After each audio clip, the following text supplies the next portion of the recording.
¿Qué tal? Estamos en Infocadem Online y en esta ocasión vamos a platicar de un tema muy interesante que además está de moda, la inscripción de la composición accionaria de los socios ante el SAT de una persona moral, y tenemos un experto que nos va a platicar del tema. Quédate con nosotros.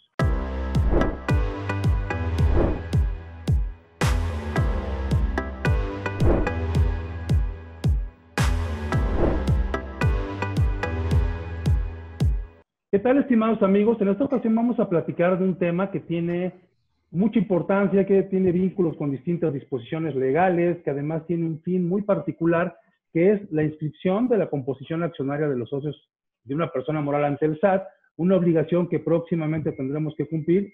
Y además de nuestros panelistas de siempre, el maestro Felipe Dionisio, la contadora Sandra Cuevas, tenemos un experto en el tema, el maestro Roberto Valenzuela Lozano, quien además de ser licenciado en Derecho es contador público, es especialista en fiscal y tiene una maestría en Derecho Corporativo. Es un experto en estos temas, lo vemos constantemente en redes, publicando temas precisamente con el ámbito de lo corporativo. Maestro Valenzuela, muchas gracias por acompañarnos. Un gusto estar este día con ustedes, desde luego, en los medios que tienen y con el gusto de compartir estos temas que son tan apasionantes y, como usted lo mencionó, pues de actualidad. Y maestro, hay un tema que está causando revuelo, que es la inscripción al SAT de la composición accionaria de los socios de una persona moral y de las modificaciones que se vayan dando, particularmente por estas reformas que se publicaron el 9 de diciembre del año pasado, de 2019, en donde se establece en el artículo 27 del Código Fiscal de la Federación unas modificaciones que ahora nos obligan a reportar ciertas modificaciones que se puedan hacer a la composición accionaria, que sabemos hay antecedentes, ¿no? Hay antecedentes en la Ley General de Sociedades Mercantiles, hay antecedentes porque hay requerimientos particulares del GAFI en este sentido. ¿En qué consiste la obligación? Platíquenos desde el principio, maestro, por favor. Sí, por supuesto, y como bien usted lo refiere, doctor, digamos, no es una obligación novedosa en general. Digamos, para el tema tributario lo es, sin embargo, como usted cita, el antecedente es la modificación a la Ley General de Sociedades Mercantiles, que dicho sea de paso es la última reforma que se ha presentado a este ordenamiento del 14 de junio de 2018, con entrada en vigor a partir de diciembre del mismo ejercicio social, que consiste básicamente en la obligación para las sociedades de responsabilidad limitada, así como para las anónimas, de publicar la estructura accionaria vigente. Esto por reforma a los numerales 73 y 129, en donde justamente surge a la vida jurídica esta nueva obligación, por lo cual, en teoría, al día de hoy, todas estos tipos sociales mencionados, responsabilidad limitada y sociedad anónima, al día de hoy debieron haber ya cumplido con esa obligación, ¿no? De publicar su estructura accionaria vigente. Y hay que puntualizar que con diferencias sustanciales para una sociedad y otra. ¿A qué me refiero con diferencias sustanciales? Para el caso de las sociedades anónimas, se reserva a la Secretaría publicar los datos de identificación del socio, como lo es el nombre, el RFC y su domicilio. Cuestión que no se restringe para las sociedades de responsabilidad limitada. Ahí sí, cuando uno acude a publicar la estructura accionaria, los datos de los socios aparecen publicados en el portal de la Secretaría de Economía. Cuestión que a mi juicio es muy delicada por la situación de inseguridad que vive actualmente en México, ¿no?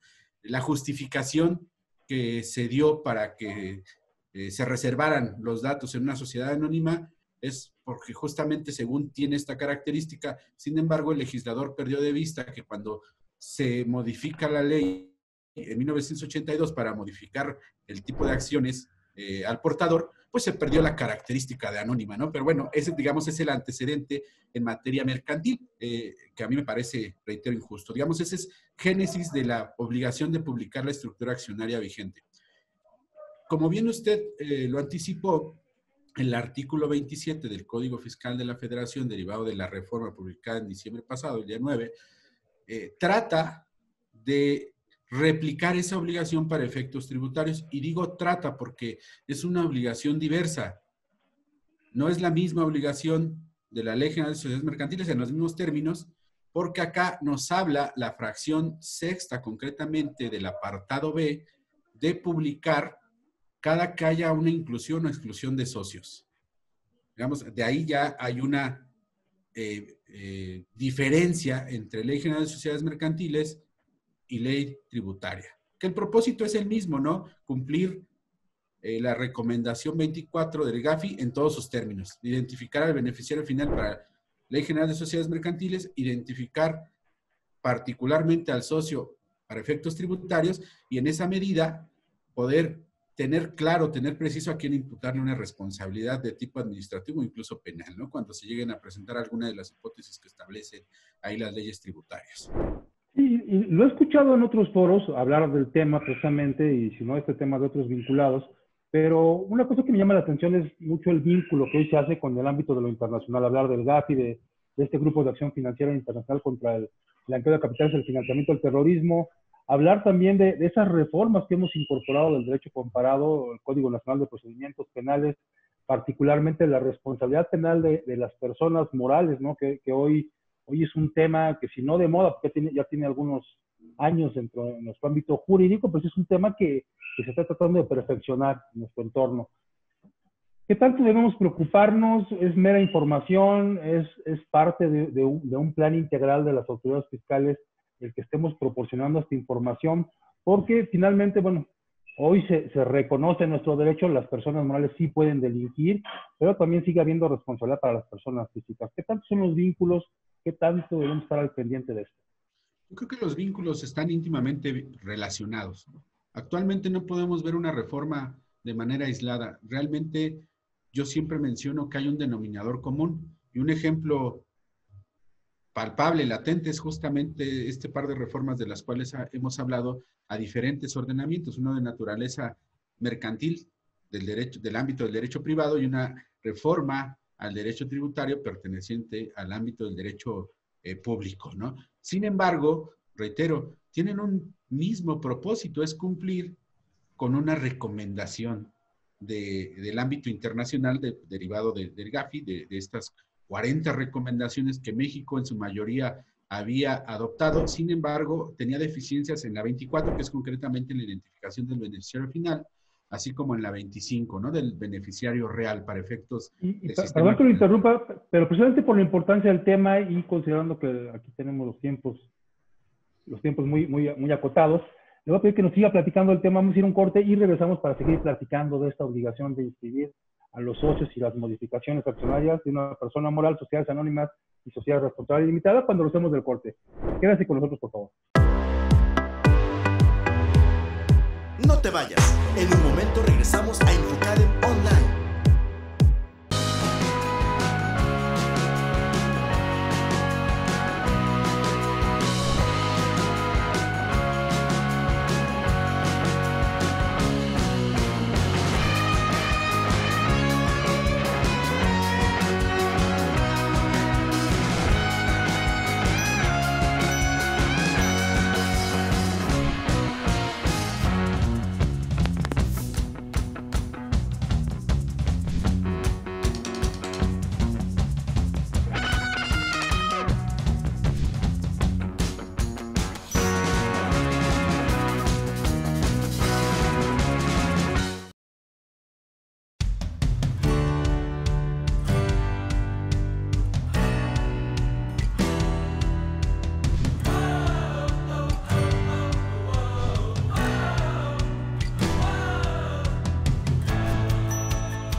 Gracias por acompañarnos. Estamos de vuelta en Infocadem Online. Bien, pues regresamos y estamos platicando con el maestro Roberto Valenzuela de este tema de la inscripción de los socios al SAT, de la composición accionaria de una persona moral, de las modificaciones y de los vínculos que esto tiene con el derecho tributario, con esa parte penal fiscal que ahora se va a dar como una consecuencia de las modificaciones del 9 de diciembre, los vínculos con otras disposiciones de carácter penal. ¿Qué va a pasar? ¿Qué tan vigilados, qué tan controlados vamos a estar? ¿Qué tanto debemos preocuparnos los socios de una persona moral o qué tanto deben preocuparse los socios de una persona moral? Bueno, yo creo que, bueno, los que hacemos las cosas bien, pues no debemos de preocuparnos, simplemente cumplir con las obligaciones. yo creo que la reforma lleva a una dedicatoria, ¿no? Para todos aquellos que cometen alguna conducta considerada ilícita, pues bueno, habrá que preocuparse porque las consecuencias, desde luego, serán que tengan plenamente identificado a quiénes son las personas que conforman o que integran una sociedad.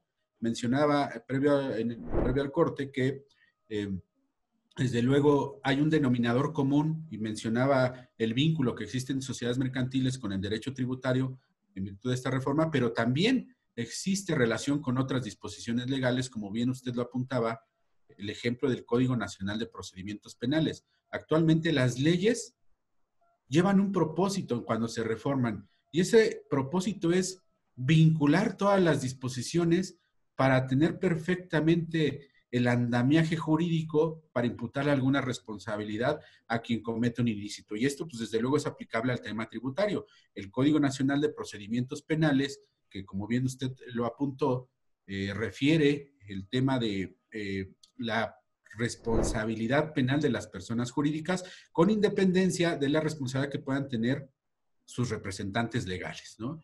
Dentro de las consecuencias que existen al cometerse actos ilícitos por una persona jurídica es la disolución de la sociedad, estaba contemplado en el 422, y luego armonizan la legislación mercantil para incluir esa hipótesis de disolución. No estaba incluida hasta el 24 de enero de 2018 esa hipótesis en nuestra legislación mercantil. Entonces, como podemos apreciar, hay una armonización de las normas, una conjugación para tener plenamente cercados los caminos, si se me permite la expresión, para todas aquellas personas que se coloquen en una hipótesis de conducta ilícita, ¿no? Que el Estado pueda tener las herramientas necesarias que faciliten pues el inicio de procedimientos de carácter penal y desde luego los administrativos.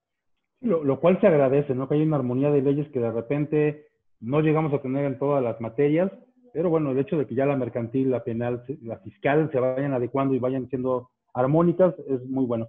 Sandra, ¿tienes un comentario? Sí, maestro Roberto, en uno de los comentarios que hizo en el segmento anterior, nos mencionaba que esta obligación no es nueva. Es decir, nosotros ya, a pesar de que estamos a días de cumplir con la obligación para 2020 de presentar este aviso, nosotros quiere decir que ya tuvimos que haber presentado un aviso en los ejercicios anteriores.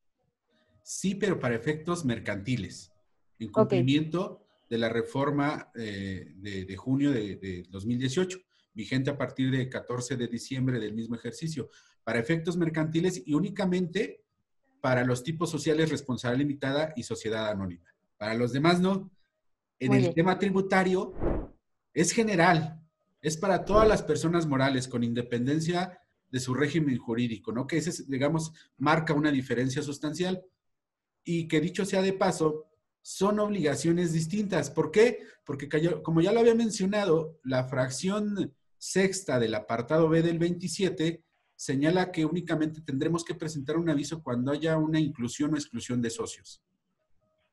Entonces, en apariencia es diferente. Sin embargo, si nos vamos a la regla 2.419 de la resolución miscelánea fiscal para el presente ejercicio, resulta que ahí dice que para efectos del artículo 27, apartado B, fracción tercera, cuestión que no se lo digan a nadie, yo no se los digo a ustedes, la fracción tercera no tiene vínculo con la obligación del 27, apartado B, fracción sexta, porque tiene vínculo con la fracción segunda. Entonces, hay una deficiencia en cuanto a la fundamentación. Correcto. ¿No? Entonces, se refiere a obligaciones distintas. La fracción tercera habla de la obligación de los representantes legales de los socios de inscribirse en el Registro Federal de Contribuyentes. Y la segunda habla de la obligación de las personas morales de presentar esta información. Entonces, hay una deficiencia en la fundamentación. Y si eso fuera poco, el 46º de transitorio de la resolución miscelánea son consistentes en el error. También se vuelve a referir a la fracción tercera, siendo que debería hablar de la fracción segunda. Sí. Y punto importante, porque aquí nos impone una obligación adicional a la fracción sexta del apartado B. Allá, recuerden, y voy a puntualizarlo, allá dice presentar cada que haya una inclusión o exclusión de socios, una declaración informativa. En términos, aparte dice en términos del reglamento del código. Y aquí dijeron, no, bueno, en términos de miscelánea, pues total, ya nos dieron libertad para legislar por medio de la miscelánea, pues hagámoslo de esta manera, ¿no? Pero son consistentes y reitero, nos impone una obligación diversa porque este 46º dice, por única vez vas a publicar tu estructura accionaria vigente. Oye, espérame, la obligación prevista en el Código Fiscal es que yo manifieste mi inclusión y exclusión en términos del reglamento y tú me vienes a decir en disposición transitoria, me vienes a imponer una nueva obligación. Una obligación distinta a la prevista en el Código. No es lo mismo. Entonces, pues yo señalo esas deficiencias para términos, para cuestiones, pues que lo consideremos si es que nos llegan a imponer una sanción en virtud del incumplimiento de estas obligaciones. Reitero, para mí es inexistente esa obligación por estar establecida en la resolución miscelánea. Desde luego, viola los principios de reserva de ley y su subordinación jerárquica, ¿no? A mi juicio. Entonces, eso es lo que hemos observado, pues, en nosotros en cuanto a las equivocaciones, en cuanto a la fundamentación que tiene o que pretende darle sustento a el cumplimiento de esta nueva obligación. Así es, gracias, maestro. Por nada. Muy bien, y precisamente, digo, todas estas inconsistencias podrían dar lugar a una defensa posterior en caso de que tuviéramos una sanción, pero finalmente en la esencia de la obligación es hay que inscribir las modificaciones, hay que inscribir la composición accionaria, y sí yo decía, habría que preocuparnos de algo, pero, y lo vamos a comentar regresando del corte, digo, previamente vamos a hacer una pregunta a Felipe, a mí me parece no tanto la preocupación de esto, sino que hay muchas veces que nos incluimos en personas morales y no necesariamente tenemos una participación activa. Vamos a seguir platicando esta composición accionaria de las consecuencias que puede tener. Quédese con nosotros. Vamos al corte. No te vayas. En un momento regresamos a Infucadem Online.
Gracias por acompañarnos. Estamos de vuelta en Infucadem Online. Bien, estamos platicando con el maestro Roberto Valenzuela de esta obligación de inscribir la composición accionaria de las personas morales al SAT. Y bueno, Felipe, tenías una pregunta, tenías un comentario. Sí, maestro Roberto, ya nos comentaba en este caso de la situación que son obligaciones diferentes. Por un lado tenemos la obligación de, en este caso, Confraría General de Sociedades Mercantiles, de dar, en este caso, el aviso mediante la página de Secretaría de Economía, y ahora tenemos la obligación de hacerlo ante el SAT. Ya nos comentaba, son diferentes, aunque realmente el fin es el mismo, es un fin, tal vez por llamarlo así, fiscalizador hasta cierto punto. Ante esta situación, entonces, yo tengo una empresa y con esa empresa yo tengo que cumplir esta obligación independientemente, sería la primera pregunta, independientemente de que no exista como tal un cambio desde que yo constituí mi sociedad. Esa sería la primera pregunta, a ver si también puede constar la segunda. Y esta obligación también es diferente a cuando, por ejemplo, se lleva a cabo una asamblea extraordinaria en términos de ley de las sociedades mercantiles y se tiene que inscribir y se tiene que protocolizar ante notario público. Ahí me gustaría que usted nos dijera si también es diferente esta situación o con la publicación, ya sea tanto en economía como en el SAT, se cumple esta parte también para ya no llegar, en este caso, a hacer la protocolización propiamente del acta. Sí, en esencia lo que persigue el ordenamiento mercantil es así y puntualmente lo establece que hay que publicar la estructura accionaria vigente. Así lo señala. Luego entonces, ahí sí, de una interpretación, pues se desprende que en primer lugar hay que publicar la estructura que se encuentre, con la que se encuentre integrada una sociedad al momento de que surge la obligación, que es a partir de diciembre de 2018. Y luego, cada que haya una modificación, para contestar la segunda pregunta, si hay un movimiento de inclusión, de exclusión de socios a través de una asamblea extraordinaria, como lo refiere abogado, es obligación actualizar esa información en la página de Secretaría de Economía. Que en esencia, reitero, nada más para las dos sociedades a las que nos hemos referido. Si lo trasladamos eso al ámbito tributario, pues en esencia persigue lo mismo. Persigue lo mismo con las deficiencias de fundamentación que yo ya mencioné, ¿no? Que nos impone obligaciones diversas el Código Fiscal en relación a la miscelánea fiscal, ¿no? En los transitorios. Entonces, pero no quiero dejar pasar por alto un tema que a mí me resulta por demás trascendente porque está vinculado también con la miscelánea, con el anexo 1A, en donde nos establece que este trámite se debe de llevar conforme lo establezca la ficha de trámite 295 diagonal Código Fiscal de la Federación. Cuando vamos al análisis de la ficha, resulta que nos da una serie de requisitos y documentos que debemos anexar y la forma en que debemos llevar a cabo este procedimiento. Y hay un punto que a mí me llamó mucho la atención, que es, te pide que adjuntes el documento protocolizado en donde consten los movimientos accionarios o societarios, propiamente dicho. Y aquí vamos a tener un problema porque habla de documentos protocolizados, pero el SAT se le olvida que no todos los documentos deben estar protocolizados. E incluso las transferencias o transmisiones de acciones no requieren protocolo, requieren un simple endoso en muchos casos y el reconocimiento en el libro de socios y accionistas conforme lo establece el artículo 128 de la Ley General de Sociedades Mercantiles. Únicamente debe constar en un protocolo cuando en los estatutos se planteó que las transmisiones de acciones tuvieran que ser autorizadas por el Consejo de Administración o bien cuando se pacte el derecho del tanto o de preferencia en los mismos estatutos. Si no es el caso, hay una libre circulación de las acciones atendiendo a su naturaleza de títulos valor y una de las características de estos títulos valor es la circulación. Debe facilitarse. Basta con que yo endose mi título de accionario, que por eso es importante y relevante contar con él físicamente, para que yo transmita. Yo acudo con ese título físicamente a la administración de la sociedad. Oye, vengo a solicitarte me reconozcas como accionista en virtud de que adquirí esta acción. Se colma la formalidad cuando me inscriben en términos del 128 en relación con el artículo 24 de la Ley General de Títulos y Operaciones de Crédito. Y eso creo que va a ser un problema bien serio porque la autoridad, para ellos, todo amerita protocolo. Y qué bueno que lo pregunta, porque nos estamos anticipando una problemática que se va a presentar. Sí, sí puedo hacerle un comentario. Es que precisamente veíamos esa situación en donde por una parte tenemos esta obligación conforme a la ley, pero también cuando hacemos un acta extraordinaria, nos dice el 194 en su último párrafo que todas actas extraordinarias deben tener protocolo. Entonces ya no solamente sería esa obligación primaria, una segunda del SAT, y también, más bien es tomar en cuenta que también tenemos esta obligación de la protocolización que al final del día, o aunque ya estén dado a conocer por una autoridad con ese carácter, aún así nos piden precisamente los documentos pasados ante la fe de un por lo general, un notario, ¿no? Esta circunstancia es la que sí nos va a mermar un poco, sobre todo también en las empresas. Sí, aunque el propio 194 lo refiere como una consecuencia de que no lo tengas inscrito o pasado a tu libro de actas. Si no lo tienes en tu libro de actas, entonces te obligas a protocolizar, que ese es un tema que no ha entendido el SAT y que solamente lo hemos hecho entrar en razón con los asuntos que se han litigado, ¿no? Porque no todo tiene que protocolizarse, digamos. Pero en esencia, digamos, a mí cuando me piden mi opinión profesional, oye, protocolizo o no protocolizo, pues hay que ponderar, ¿no? También el costo-beneficio, si te va a costar 10,000 pesos una protocolización y si optas por no hacerlo, la contingencia que te puede generar son de millones, pues mejor paga 10,000 pesos, ¿no? Y te evitas ahí contingencias. Pero bueno, son situaciones que pues seguramente pues, se van a presentar ante el nacimiento de esta nueva obligación tributaria, ¿no? Y en su opinión y en su expertise, ¿qué va a ser más fácil? ¿Que el SAT cambie su criterio en el famoso trámite, ficha de trámite esta 295, aún alterando lo dispuesto en la Ley General de Sociedades Mercantiles, o que nos adecuemos nosotros a estos nuevos parámetros en donde se habla que de la fecha cierta de protocolizar? Digo, ya nos dijo su opinión profesional, pues tendremos que adecuarnos, así sea indebidamente, ¿no? Sí, mi opinión ahí profesional justamente es ponderar, ¿no? El perjuicio que pudiéramos obtener, ¿no? El tamaño del perjuicio que pudiéramos obtener. Digo, si estamos hablando de una aportación de capital de una sociedad de responsabilidad limitada, en su parte variable, de 5 millones de pesos, que yo no tengo obligación ni siquiera de protocolizarlo, porque la Ley General de Sociedades Mercantiles no exige formalidades adicionales y ni me distingue entre asambleas ordinarias y extraordinarias. Entonces, pues yo digo, no lo protocolices porque pues, eso dice la ley. Oye, pero si no lo inscribo, pues puede que tenga conflicto. Entonces, pues la ponderación será en cada asunto, caso particular. Claro. Maestro, pues nos queda muy claro este trámite que hay que hacer, las diferencias, los momentos además. Lo que no nos queda claro es la actuación a veces de la autoridad, pero eso no es un tema ni de usted ni de nosotros. Le agradezco mucho que haya estado con nosotros, que nos haya platicado este tema tan interesante y dejaremos abierta la posibilidad de que nos acompañe en una emisión más. El tiempo se nos acabó, desafortunadamente, pero bueno, pues tiene usted muchos temas ahí en su bagaje, entonces ojalá que nos pueda acompañar en otro programa.